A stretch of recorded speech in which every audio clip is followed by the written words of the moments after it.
The planet Calith shimmered like a jewel under its twin suns, its surface painted with sprawling forests of bioluminescent trees and crystalline mountains that refracted light into dazzling rainbows. It was a world of beauty and conquest. For centuries, the Vorthari Dominion had extended its reach across galaxies, subjugating species with superior technology and ruthless efficiency. Their empire thrived on order, precision, and logic. Emotions were considered a flaw, chaos an abomination. And among all the civilizations they had encountered, none puzzled them more than humanity. Humans were seen as peculiar anomalies in the grand design of the universe. They were unpredictable, emotional, and seemingly incapable of unity. The Vorthari studied Earth from afar for decades, observing their petty wars, fleeting alliances, and endless creativity. To the Dominion, humans appeared disorganized, weak, and ultimately insignificant. Why waste resources conquering such a primitive race when they would likely destroy themselves sooner or later? But then came the incident at Proxima Centauri, a human exploration vessel.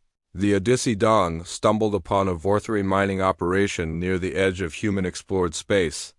The crew, unaware of the Empire's existence, attempted to communicate peacefully. Instead of responding, the Vorthari dispatched one of their elite warships, a colossal machine bristling with weapons and shielded by impenetrable energy fields. In seconds, the Odyssey Dawn was surrounded. Its systems overloaded, its engines disabled, and its crew captured. News of the encounter spread quickly through both human and Vorthari channels. On Earth, outrage erupted. Governments scrambled to prepare defenses against this unknown threat, while citizens rallied around hashtags like #StandWithOdyssey and #NoFearInSpace. Meanwhile, within the cold halls of the Vorthari capital, the Supreme Council dismissed humanity's reaction as typical noise. "They are loud but powerless," declared High Overseer Zirak during a council session. "Let them shout. When we decide to act, they will crumble." And so, the stage was set. Months passed before the Vorthari made their next move. This time, they sent their finest general, Commander Zelran, to deliver a message to humanity. Zelran was renowned throughout the Dominion for his tactical brilliance and unwavering discipline. He commanded legions of drones, fleets of starships, and armies of genetically engineered warriors. His reputation preceded him.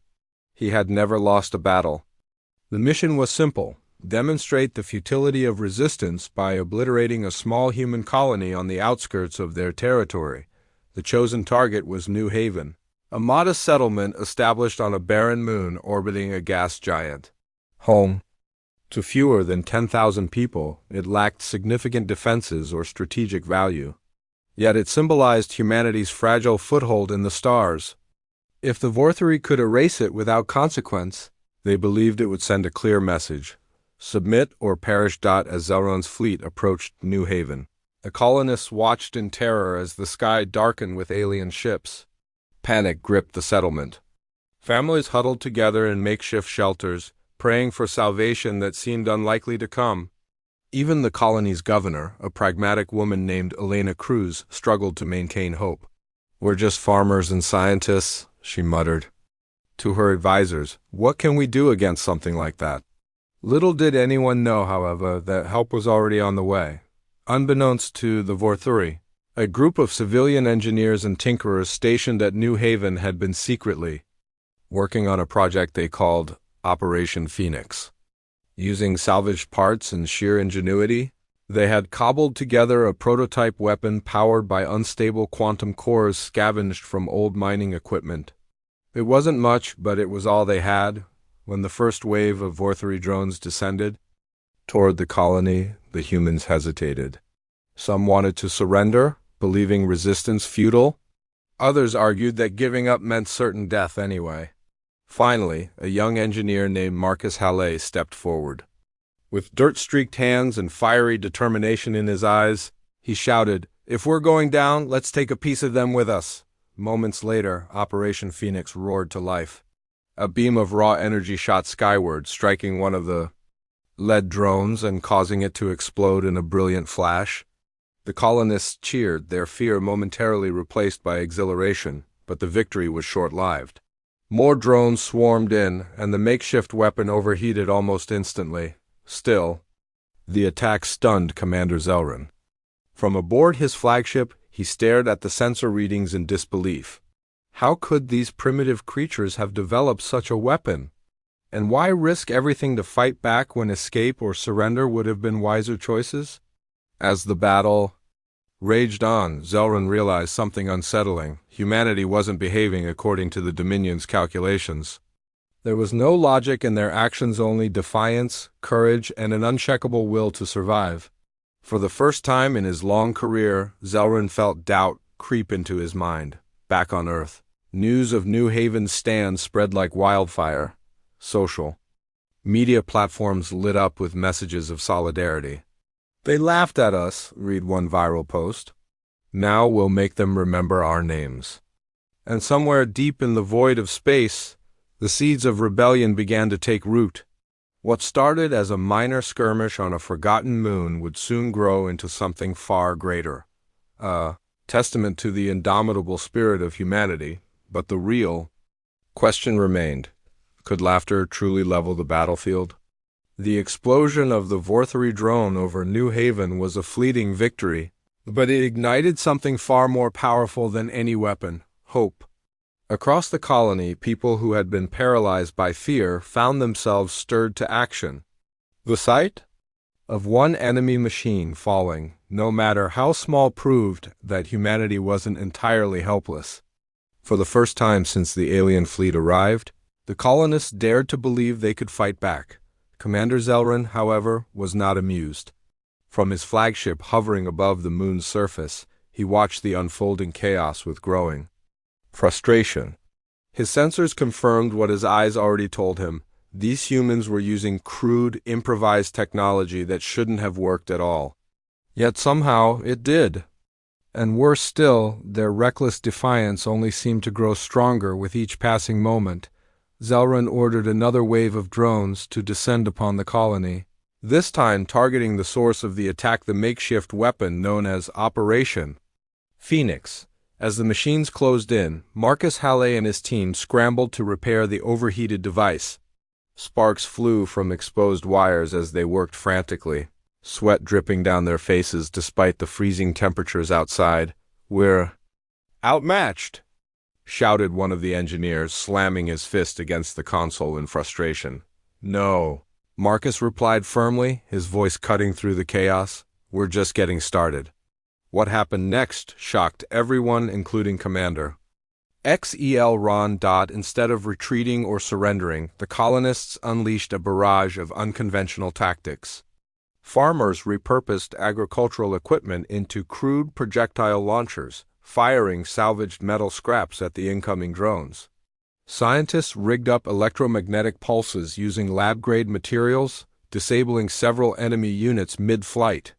Even children joined the effort, pelting grounded drones with rocks and debris to distract them long enough for others to strike. The scene was chaotic, messy, and utterly unpredictable. To the Vorthari, it was baffling.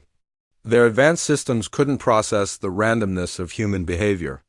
Why would unarmed civilians risk their lives in such irrational ways? Why waste resources on futile gestures when submission would ensure survival? These questions gnawed at Zelran as he monitored the battle from afar. Meanwhile, Governor Elena Cruz rallied the settlers with an impassioned speech broadcast across the colony's emergency channels. "They think we're weak because we feel," she declared, her voice steady yet filled with emotion. "But our strength comes from those feelings, our love for our families, our determination to protect what's ours, and our refusal to give up no matter the odds. Let's show them what it means to be human." Her words struck a chord deep within the hearts of the colonists. Men and women who had never held a weapon before now stood shoulder to shoulder, defending their homes with everything they had. One elderly man used his tractor to ram straight into a grounded drone, sacrificing himself to disable the machine. A young mother shielded her child while simultaneously lobbing Molotov cocktails, made from kitchen supplies, at advancing enemies. Every act of bravery inspired another, creating a ripple effect of resistance. Back aboard the flagship, Zelrun observed the escalating situation with mounting unease. He had expected swift compliance or total annihilation, not this, not organized chaos fueled by sheer willpower. The longer the battle dragged on, the more apparent it became that humanity's unpredictability posed a unique challenge. His logical mind struggled to comprehend. Then came the turning point. As the final operational drone approached the remnants of Operation Phoenix, Marcus and his team managed to stabilize the weapon just in time. With a deafening roar, the prototype fired again, this time striking the drone directly.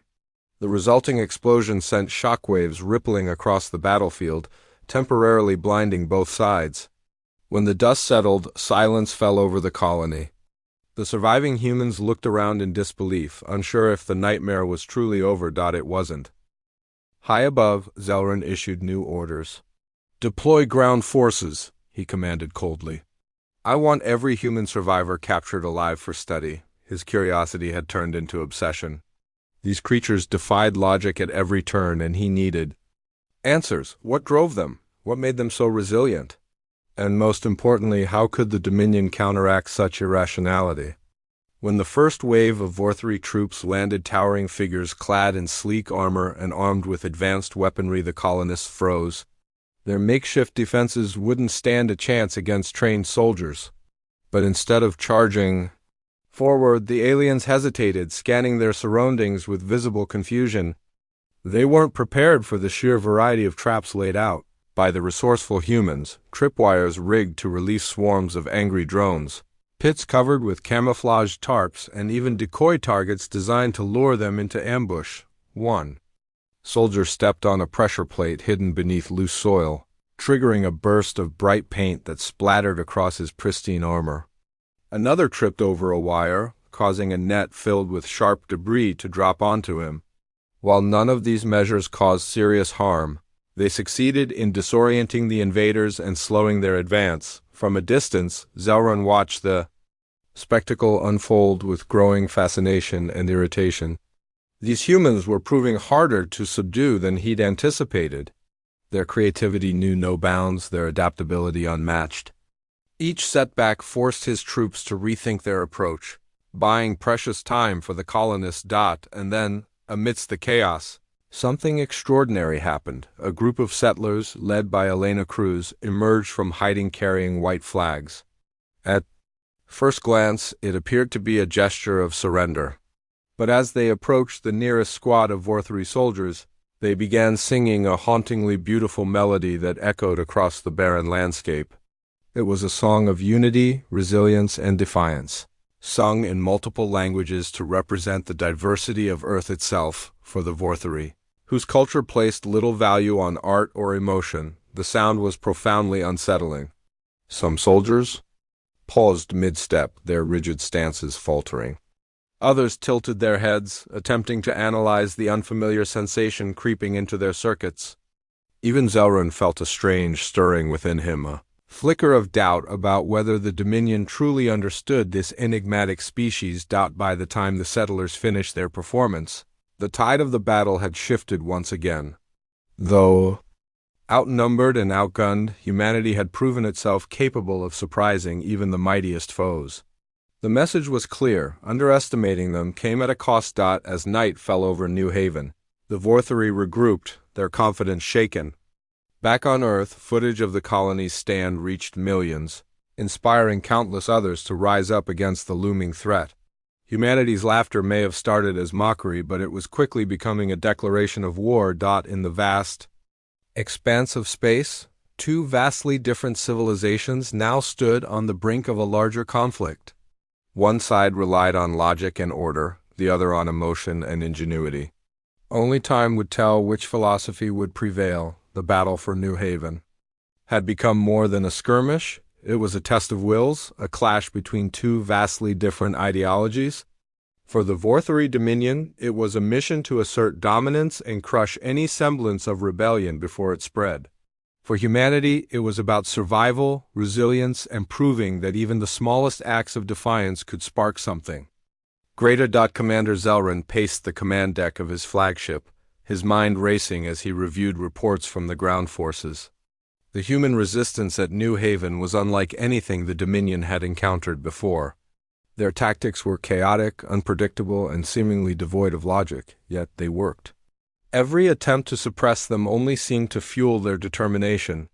Further, it was maddening and intriguing. On the surface of the moon, the colonists regrouped under the cover of darkness.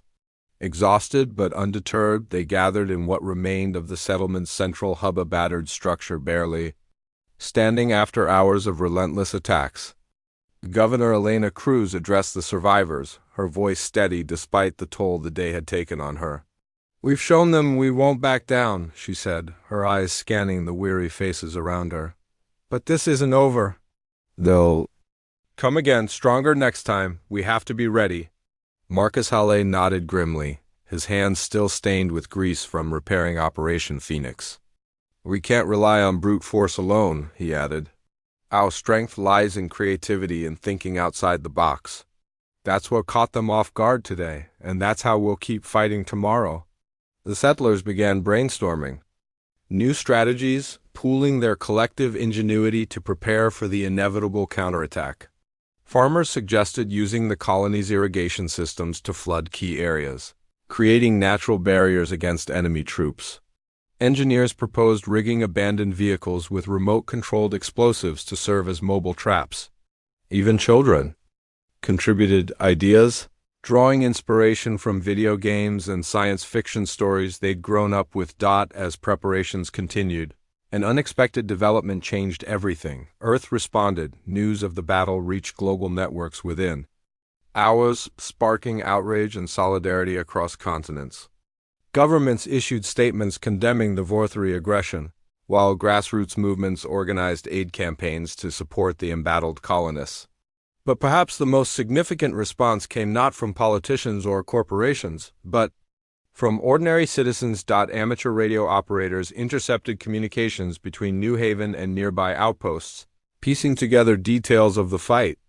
Using social media platforms, they coordinated efforts to send supplies and reinforcements.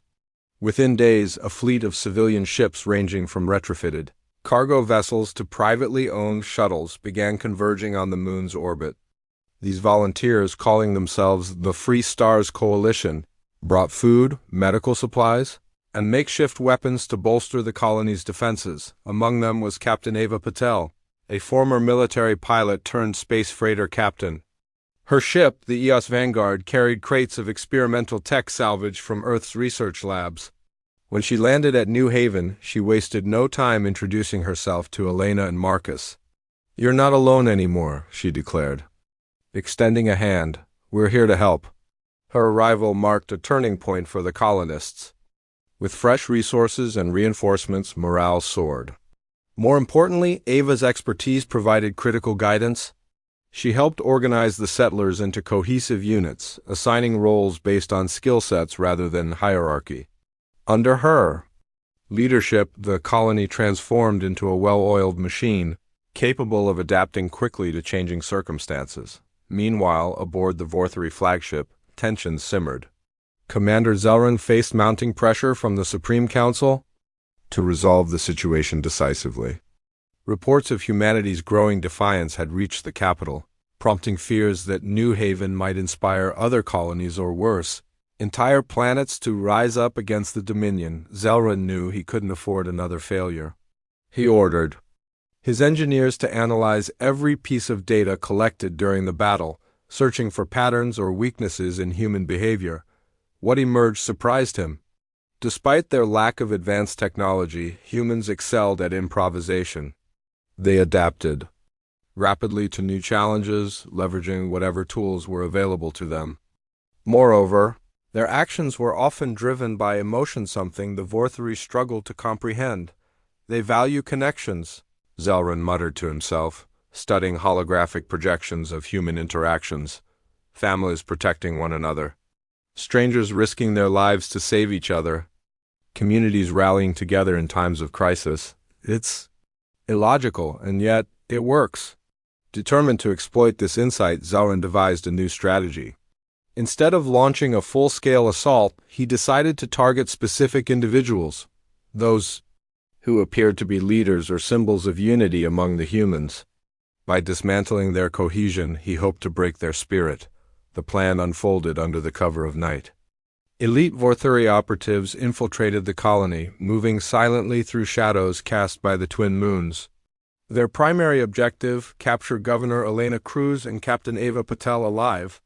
If successful, Zelrun believed their absence would sow discord among the settlers, leaving them vulnerable to a final strike. But humanity has always thrived in the face of adversity. When the operatives closed in on Elena's location, they found themselves ambushed by a group of settlers armed with crude weapons and sheer audacity. Traps laid throughout the settlement slowed their advance, giving the defenders time to regroup and retaliate. In the ensuing chaos, Elena managed to escape, thanks to a daring distraction orchestrated by Marcus and his team. Ava, however, wasn't so lucky. Cornered in a storage bay, she stood her ground, refusing to surrender without a fight. Just as the Vorthuri operatives closed in, she activated a device strapped to her belt, a prototype EMP generator designed to disable enemy tech. The resulting pulse knocked out their armor systems, rendering them temporarily immobile. Though outnumbered, Ava fought fiercely, buying enough time for reinforcements to arrive and drive the invaders back. By dawn, the colony remained intact but at a cost. Several settlers had been injured or killed during the night raid, including some of the youngest volunteers. Grief hung heavy in the air, mingling with anger and resolve. As Elena addressed the survivors once again, her voice trembled with emotion. "They took one of our own tonight," she said, referring to Ava, who had been captured. "But they underestimated us." "They always do. Let's make sure they regret it." Word of Ava's capture spread quickly, igniting fury not just among the colonists but also across Earth and beyond. Social media erupted with hashtags like #BringHerBack and #HumanityUnites. Thousands of messages poured in from strangers around the world, pledging support and vowing revenge. For many, Ava became a symbol of humanity's courage, a reminder that even in the darkest moments, hope endured. Back aboard the Vorthuri flagship, Zelrun studied recordings of the night raid, his expression unreadable. The humans' emotional responses baffled him. Why would they risk so much for someone deemed expendable? What drove them to act with such reckless abandon? For the first time, doubt crept into his calculations. Perhaps humanity's greatest strength wasn't in their technology or numbers but in their hearts? And if that was true, then conquering them wouldn't be as simple as he'd assumed. As the sun rose over New Haven, casting long shadows across the battered landscape, both sides prepared for the battles ahead. Humanity's laughter had evolved into something fiercer, a roar of defiance that echoed through the stars. The Vorthuri may have sent their best, but they were beginning to realize that humanity's greatest weapon wasn't something they could measure or quantify. It was the unbreakable bond of a species united not by logic, but by love. The days following Ava Patel's capture were marked by a tense standoff between humanity and the Vorthuri Dominion. On one side, the colonists of New Haven mourned their losses but remained resolute, channeling their grief into action.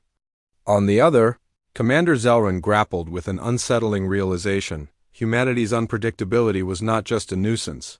It was a fundamental challenge to everything the Dominion believed about conquest and control. Back aboard his flagship, Zelrun reviewed surveillance footage of the colony. The humans had fortified their defenses overnight, repurposing wreckage from fallen drones and abandoned structures to create makeshift barricades. Children worked alongside adults, painting murals on walls that depicted scenes of unity and defiance. Songs of resistance echoed through the settlement, carried on winds that swept across the barren moon. To Zelrun, these acts seemed irrational. Why waste time on art and music when survival should have been their sole focus? Yet there was something undeniably powerful about it. Something he couldn't quite define. Meanwhile, in the heart of the colony, Governor Elena Cruz convened a council meeting with Marcus Halle, Free Stars Coalition volunteers, and surviving settlers. The room buzzed with urgency as they discussed strategies for rescuing Ava and preparing for the next wave of attacks. "We can't let them break us," Elena said firmly, her voice cutting through the chatter. Ava gave herself up to protect. Yes, we owe it to her and to ourselves to fight back. Marcus leaned forward, his face etched with determination. If we want to turn this around, we need to hit them where it hurts. Not just physically, but mentally. They're expecting chaos from us, but what if we show them precision instead? His suggestion sparked heated debate. Some argued that abandoning their chaotic tactics would mean losing their greatest advantage. Others agreed with Marcus, pointing out that combining creativity with strategy might catch the Vorthri off guard. After hours of deliberation, a bold plan began to take shape, a coordinated strike targeting the flagship itself. The operation, codenamed Eclipse, involved 3 key phases. First, a small team would infiltrate the Vorthri command ship under the cover of darkness using stolen cloaking technology salvaged from downed drones. Second, once inside, they would disable critical systems, including communications and shielding, to leave the fleet vulnerable. Finally, while the Vorthri scrambled to respond, the main force at New Haven would launch a diversionary attack to draw attention away from the sabotage mission. It was risky, audacious, and entirely human. And everyone knew it might cost them dearly. Leading the infiltration team was none other than Elena Cruz herself. Despite protests from her advisors, she insisted on taking part. I'm not sending people to risk their lives without being willing to do the same, she declared, silencing any further objections. Joining her were Marcus, whose technical expertise would be crucial, and a handful of skilled volunteers chosen for their resourcefulness and bravery. As preparations unfolded, word of Eclipse spread beyond New Haven, across Earth and neighboring colonies. Messages of support poured in. Engineers shared schematics for improvised tools. Pilots offered tips for evading enemy patrols. Even children contributed by crafting decoys designed to mimic human heat signatures, a tactic intended to confuse Vorthri sensors during the diversion. On the night of the operation, the air was thick with anticipation. Under the twin moons, pale light, the diversionary teams moved into position while the infiltration squad prepared for launch. As they boarded a retrofitted shuttle equipped with stolen tech, Elena addressed her team one last time. This isn't just about saving Ava or defending New Haven, she said, her voice steady, despite the weight of the moment. This is about showing the galaxy what humanity stands for: courage, unity, hope. No matter what happens tonight, remember that. With those words echoing in their ears, the shuttle launched silently into the void, its cloaking device rendering it invisible to Vorthri scanners. Navigating through the enemy fleet required nerves of steel. Even the slightest misstep could expose them. But thanks to Marcus's calculations and quick reflexes, they slipped past patrol ships undetected, docking directly onto the flagship's outer hull. Inside, the infiltration team encountered challenges far greater than expected. The Vorthri vessel was a labyrinth of sleek corridors and automated defenses, each step fraught with danger. At one point, Marcus narrowly avoided triggering a security drone by rerouting its power supply with nothing more than a pocket knife and duct tape. Another close call came when Elena accidentally activated a pressure-sensitive floor panel, forcing the team to improvise a distraction using sound-emitting devices disguised as maintenance bots. Despite these obstacles, they pressed onward, driven by sheer willpower and ingenuity. When they finally reached the central control hub, Marcus worked quickly to disable the systems. His hands flew over the alien interface, deciphering patterns and overriding protocols with remarkable speed. Beside him, Elena kept watch, ready to fend off any threats, unbeknownst to them. However, their presence hadn't gone entirely unnoticed. Commander Zelrin, monitoring activity throughout the ship, detected anomalies in the system logs. Intrigued, he traced the disruptions back to the control hub. What he found astounded him: a group of humans, armed with primitive tools and unwavering resolve, dismantling the very heart of his command center. For a brief moment, Zelrin hesitated. These creatures, so fragile, so flawed, were achieving the impossible. Their actions defied logic, yet they succeeded where countless others had failed. Could it be that their greatest strength lay not in technology or numbers, but in their ability to adapt, innovate, and persevere. Before he could act, alarms blared throughout the ship. The diversionary attack had begun. From below, the colony unleashed a barrage of improvised weapons, drawing the full attention of the Vorthery fleet. Explosions lit up the horizon as settlers hurled everything they had at the invaders, buying precious time for the infiltration team. In the control hub, Marcus completed the final override sequence. With a triumphant shout, he announced, "Systems down, shielding and comms are offline." Elena grinned despite the chaos. "Let's get out of here before they figure out what happened." But as they made their way back toward the shuttle, they ran straight into a squad of Vorthery soldiers led by none other than Commander Zelran himself. Surrounded and outnumbered, escape seemed impossible. Yet, even in this dire moment, humanity's spirit refused to falter.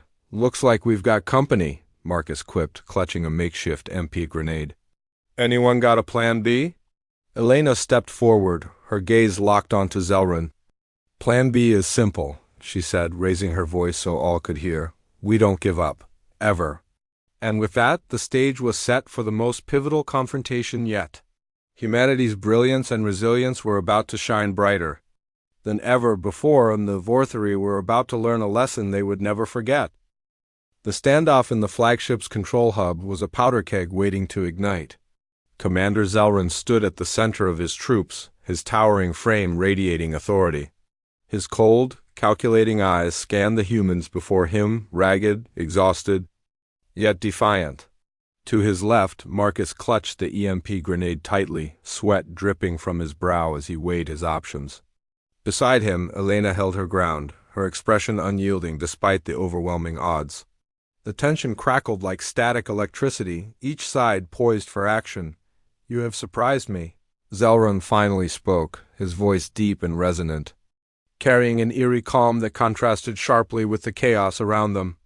"Your species is ... perplexing. You lack order, logic, and strength. Yet here you stand, having outmaneuvered my forces not once, but twice."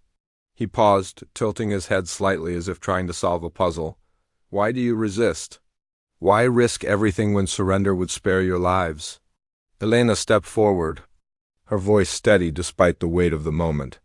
"Because we're not just fighting for survival," she said, meeting his gaze without flinching. "We're fighting for something you'll never understand: freedom. The right to live on our own terms, to choose our future. That's worth any risk." Zelran's expression didn't change, but there was a flicker of curiosity in his eyes, a fleeting glimpse of doubt that humanity had planted within him. Still, duty overrode intrigue. With a wave of his hand, he signaled his soldiers to advance. "Impressive words," he replied coldly, "but they will not save you." As the Vorthery closed in, Marcus acted first. With a shout, he hurled the MP grenade toward the ceiling. A blinding pulse of energy erupted, disabling the soldiers' armor systems and plunging the room into darkness. Chaos ensued as the humans scattered, using the confusion to evade capture.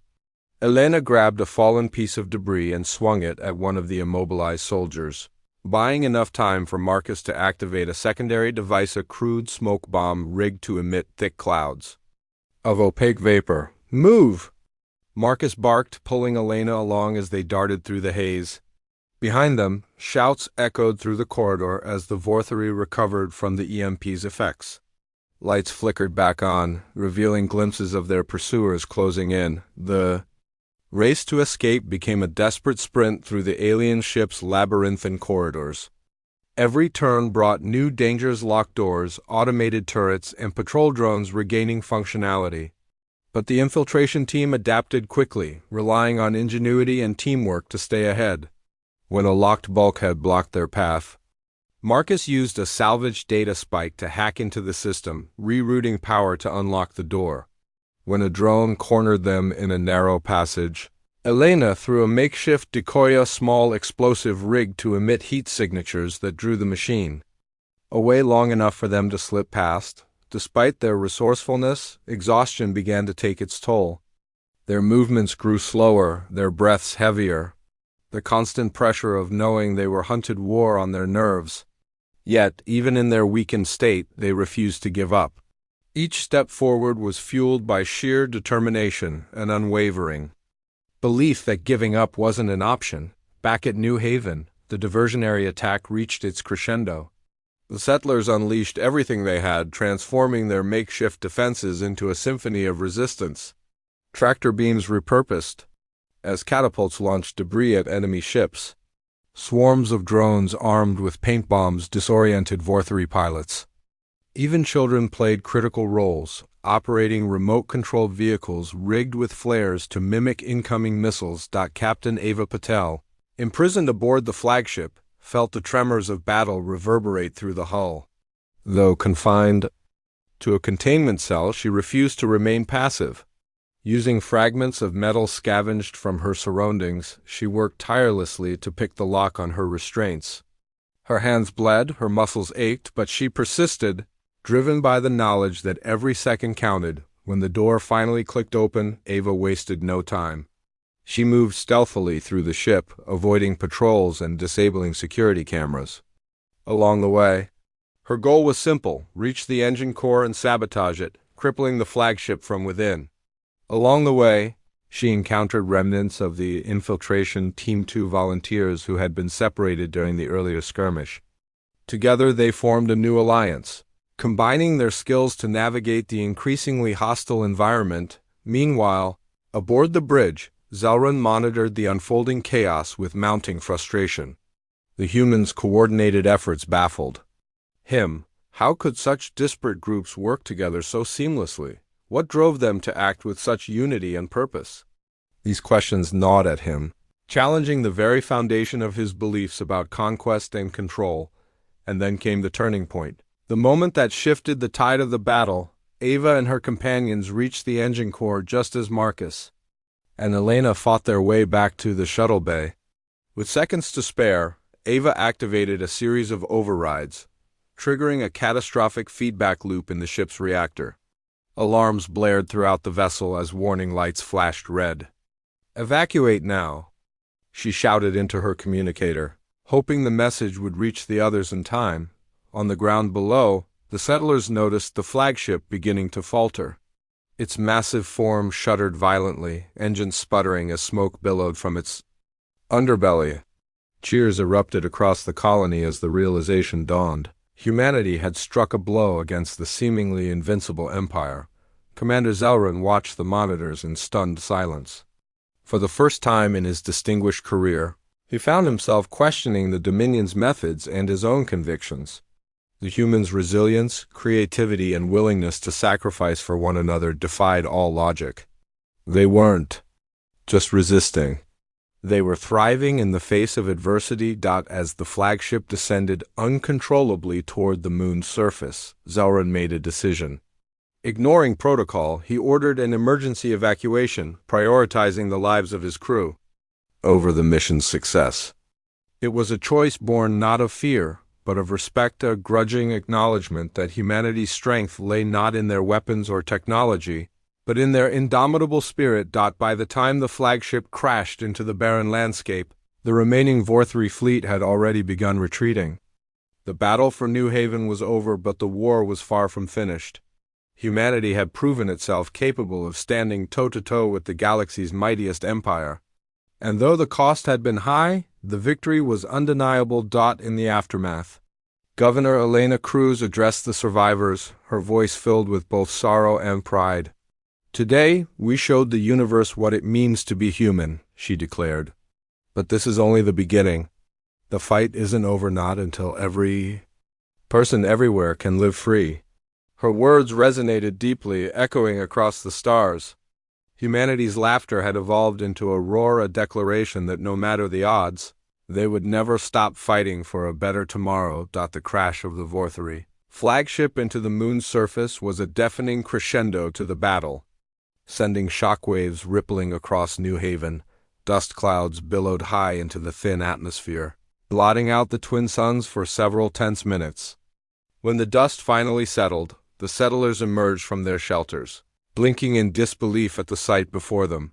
The once mighty warship lay in ruins, its sleek frame now a twisted wreck of metal and smoke. For the first time since the invasion began, silence fell over the colony, not the oppressive quiet of fear, but the profound calm that follows triumph against all odds.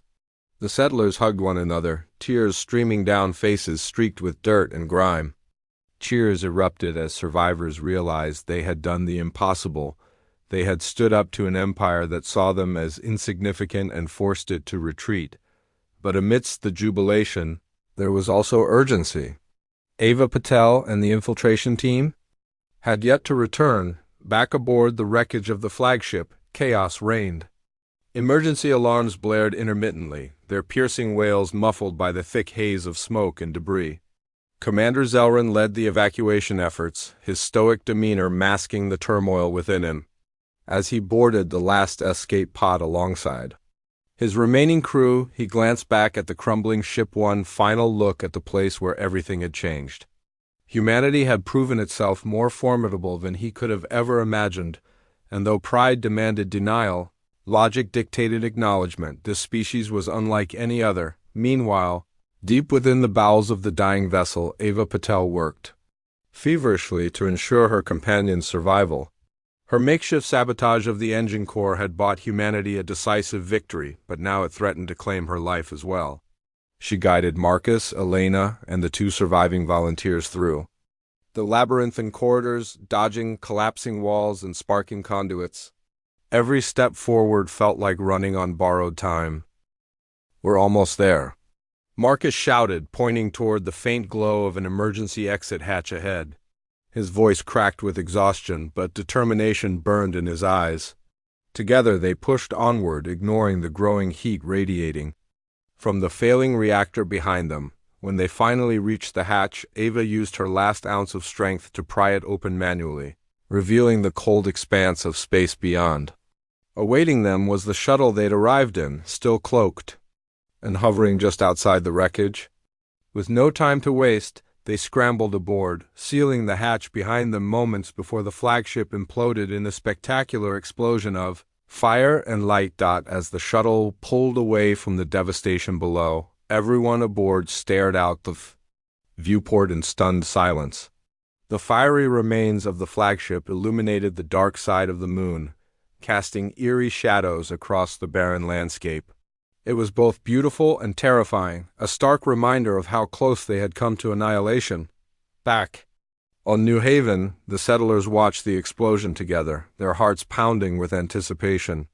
For long minutes, uncertainty hung heavy in the air. Had their heroes made it out alive? Or had their sacrifice been in vain?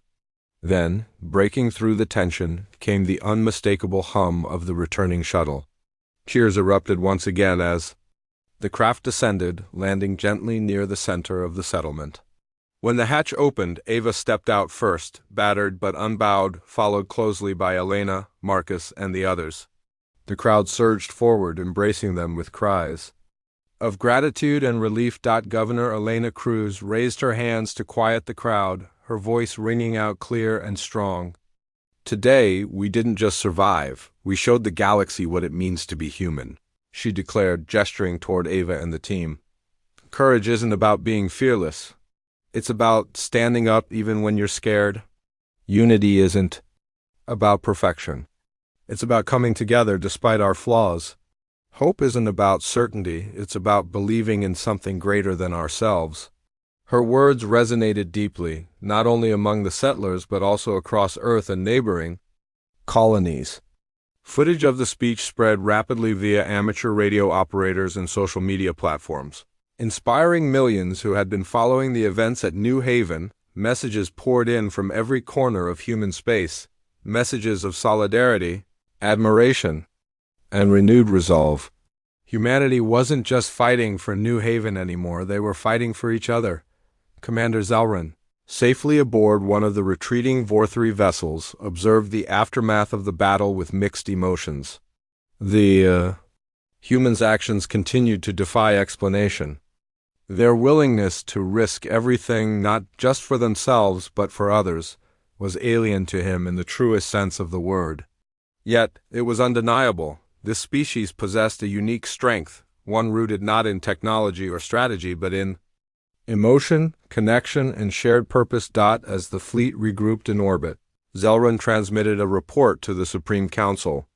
For the first time in his career, he omitted certain details about the humans' ingenuity, resilience, and unity. Instead, he framed the failure as a tactical misstep, emphasizing the need for further analysis before engaging humanity. Again, he knew his superiors wouldn't understand the depth of what he'd witnessed, and perhaps that was for the best. In the days that followed, humanity took stock of its newfound position in the galaxy. The victory at New Haven wasn't just a military achievement, it was a declaration of identity.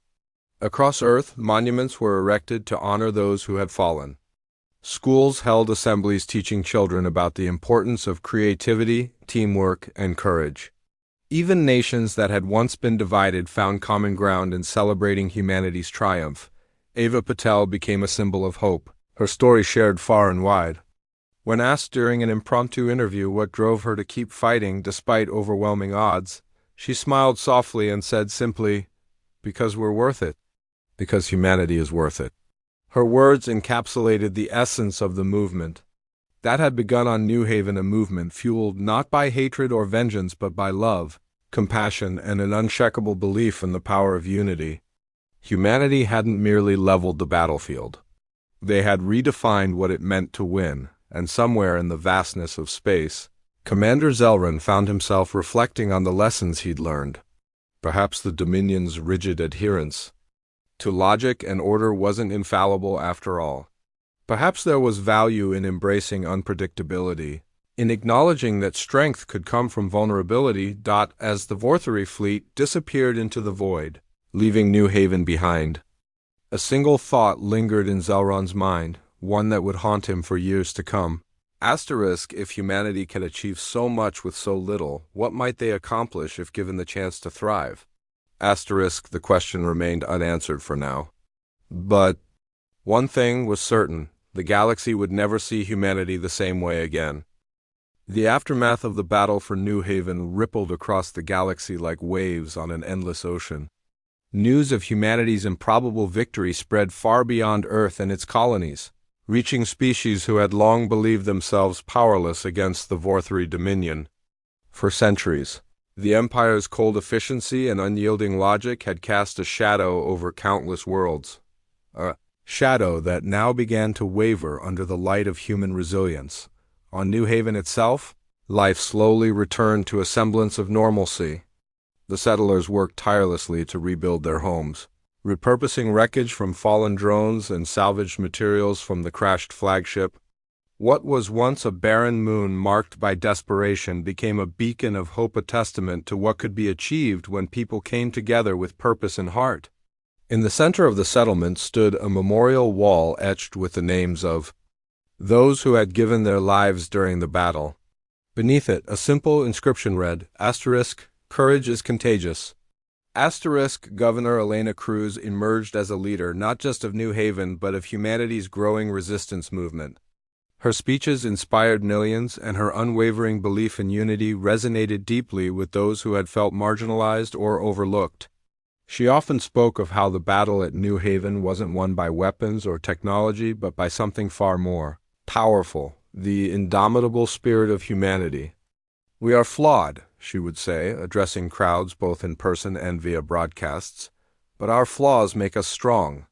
Our emotions connect us, our creativity drives us, and our love for one another sustains us." Captain Eva Patel, hailed as a hero across human space, chose not to rest on her laurels. Instead, she dedicated herself to organizing the Free Stars coalition into a cohesive force capable of defending humanity's interests. Under her leadership, civilian ships were retrofitted with advanced tech salvaged from the Vorthari flagship, transforming them into formidable vessels. Volunteers poured in from every corner of Earth and beyond, farmers, engineers, artists, and dreamers, all united by a shared vision of freedom. Together, they formed the backbone of a new era for humanity, one where no one would face tyranny alone. Marcus Halle, too, found his place in this evolving narrative. His ingenuity during Operation Phoenix earned him recognition as one of humanity's brightest minds, and he became a key figure in developing innovative defenses against future threats. Yet, despite his newfound fame, Marcus remained humble, always crediting the collective effort of the settlers rather than individual brilliance. "It wasn't me," he'd say with a grin whenever someone praised him. "It was all of us, the tinkerers, the farmers, the kids throwing rocks. That's what made us unstoppable." Across the galaxy, the ripple effects of New Haven's stand grew stronger. Species previously subjugated by the Vorthri began to rise up, emboldened by humanity's example.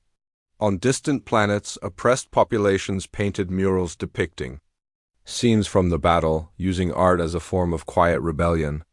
Others sent encrypted messages to Earth, pledging allegiance to the Free Stars Coalition. Slowly but surely, the tide was turning not through conquest or domination, but through inspiration and solidarity. Even within the Vorthri Dominion, cracks began to form. Commander Zelron's report to the Supreme Council sparked heated debates among the ruling elite. Some dismissed humanity as a temporary nuisance, insisting that superior firepower would eventually prevail. Others, however, questioned whether the Dominion's rigid adherence to logic might have blinded them to alternative forms of strength.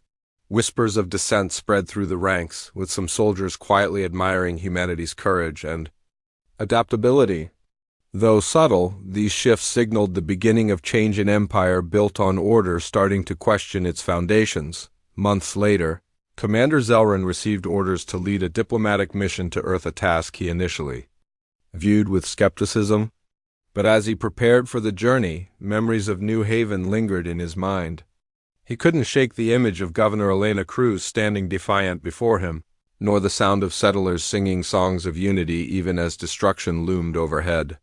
These moments haunted him, challenging everything he thought he knew about power and purpose. When Zelron arrived on Earth, he was greeted not with hostility but with curiosity. Representatives from various nations and colonies welcomed him cautiously, eager to understand the motivations behind the Vorthri aggression. During one particularly poignant meeting, a young girl approached him shyly, holding out a drawing she had made. It depicted humans and Vorthri standing side by side beneath a bright sun. "Why can't we be friends?"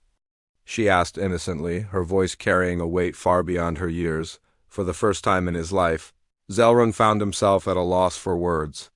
The simplicity of her question struck a chord deep within him, forcing him to confront the futility of endless conflict. Perhaps there was another way, a path forward that didn't involve domination or destruction. As negotiations progressed, humanity demonstrated yet another facet of its character: empathy. Rather than seeking revenge or retribution, Earth's leaders proposed a framework for coexistence, one rooted in mutual respect and cooperation. They acknowledged the Vorthri's technological advancements while emphasizing the value of emotional intelligence and creative problem-solving. It was a bold offer, one that required trust and compromise, but also one that held the promise of lasting peace. In the end, an uneasy truce was reached. The Vorthri agreed to withdraw from contested territories, while humanity pledged to share knowledge and resources in exchange for assurances of non-aggression. Both sides recognized that true progress would take time, patience, and effort, but for the first time in history, the possibility of collaboration seemed real. Back on New Haven, the settlers gathered under the twin moons to celebrate their hard-won freedom.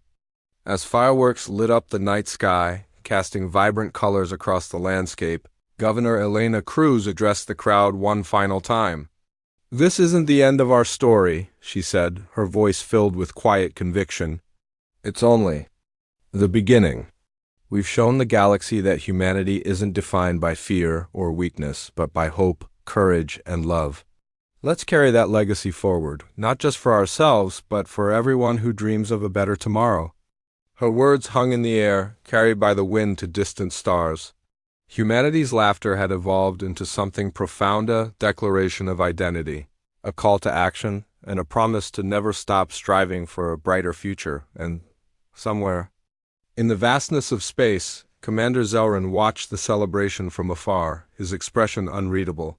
For the first time, He allowed himself to wonder if perhaps the Dominion had been wrong all along, if strength wasn't measured by power or control, but by connection and compassion. As the fireworks faded into the darkness, leaving behind trails of stardust, a single phrase echoed in the hearts of all who had witnessed the events of New Haven.